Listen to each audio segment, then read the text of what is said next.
কি করো? বন্ধুদের সাথে তোমার না ভুলে আসলাম, আফিসকোর সাথে আড্ডা দিব। বলছো তো কি হয়েছে? জিজ্ঞেস করলে ক্ষতি আছে? না, ক্ষতি থাকবে কেন? হোয়াট এভার বলো।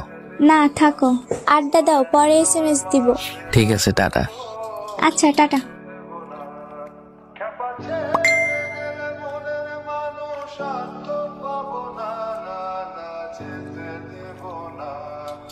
ওই দুপুরে খাইছিলা? আমি জিজ্ঞেস করতে ভুলে গেছিলাম। হ্যাঁ, খেয়ে তারপর 5 মিনিট রেস্ট করে তারপর আসছি ওগো কাছে। তুমি খাইছো? হ্যাঁ খাইছি। শরীর ভালো আছে তোমার? হ্যাঁ আছে আলহামদুলিল্লাহ। তুমি সুস্থ তো? হ্যাঁ।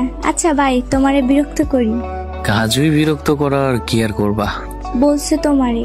যাই হোক, বাই। ওকে।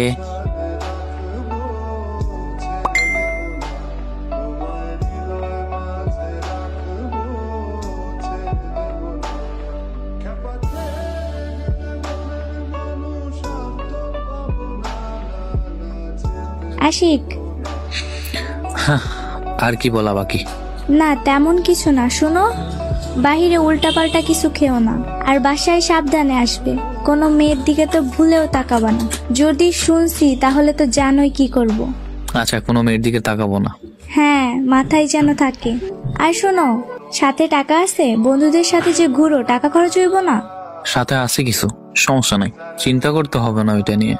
আচ্ছা, তোমার বিকাশে 500 টাকা দিই, তুলে নিও। আরে না, প্রয়োজন নেই, টাকা আছে।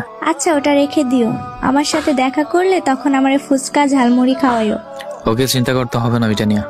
তাহলে আড্ডা শেষ করে বাসায় গিয়ে আমাকে এসএমএস করবা, নয়তো টেনশন করব। ঠিক আছে, বাই। Allah Hafiz. কেয়ার করার ক্ষেত্রে মেয়েরাই সেরা। স্বার্থহীনভাবে ভালোবাসার ক্ষেত্রে ছেলেদেরকে টপকে যাওয়া সম্ভব নয়। ভালোবাসা সুন্দর যদি একজন আরেকজনকে বুঝতে সক্ষম হয়।